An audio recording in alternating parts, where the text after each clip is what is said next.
दादा तुमचं नाव कसं म्हटलं? पवन मुंदूरकर. म्हशीचं नाव सुंदर.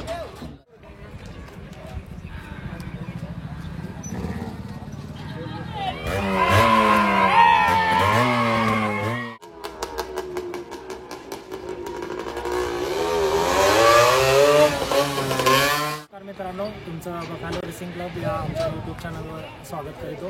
तर आज आपण गणेशपूर इथं म्हैस पळवण्याची जंगी शर्यत भरलेली होती. तिथं त्या शर्यतीमध्ये आज आम्ही उपस्थित आहे आणि आमच्यासोबत दादा आहेत. तर आज आपण या म्हशीबद्दल आणि दादाबद्दल माहिती थोडीशी जाणून घेणार आहे. तर दादा तुमचं नाव कसं म्हटलं? पवन मुंदूरकर. म्हशीचं नाव सुंदर. सुंदर.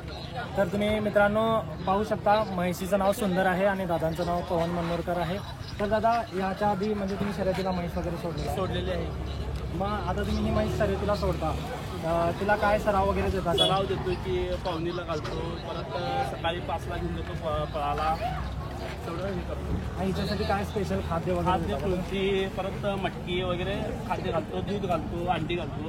अच्छा. बाकी ही म्हैस तुम्ही तुमच्या घरचीच आहे काय कुठं नाही, बाहेर आम्ही वगैरे पंढरपूरहून आणलेलो. धनाजी जाधव म्हणून होते, त्यांच्याकडे मिस घेतली होती. अच्छा. मग हिला शर्यतीसाठीच शर्यती. तर मित्रांनो, याच्यानंतर आम्ही थोडे म्हशीचे साईड बाय साईड व्ह्यू तुम्हाला दाखवणार आहे.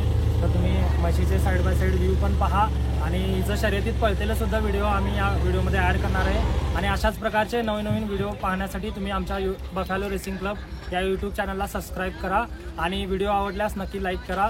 आणि जर तुम्हाला अशाच प्रकारचे नवीन व्हिडिओ पाहायला तुमची इच्छा असेल तर तुम्ही आम्हाला कमेंट सेक्शनमध्ये कळू शकता. धन्यवाद.